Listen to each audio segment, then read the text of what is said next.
कांद्याला हमीभाव न देणं ही सरकारची फसवणूक आहे। आगामी अधिवेशनात सरकारला रस्त्यावर सभागृहात धारेवर धरू ठाकरे गटाच्या सचिन अहिरांनी थेट सरकारलाच इशारा दिलाय।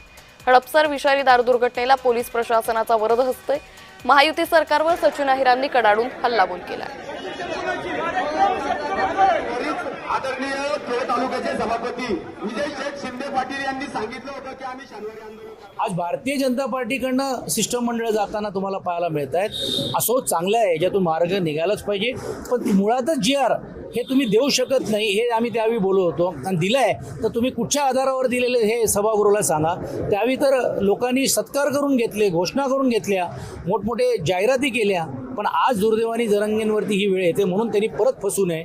त्यांचा जो निर्णय किंवा घ्यायचा तो त्यांचा अधिकार आहे, मात्र मराठा समाजाला न्याय मिळाली पाहिजे, जो वंचित असलेल्या समाजाला न्याय मिळाला पाहिजे, ही भूमिका आमची आहे।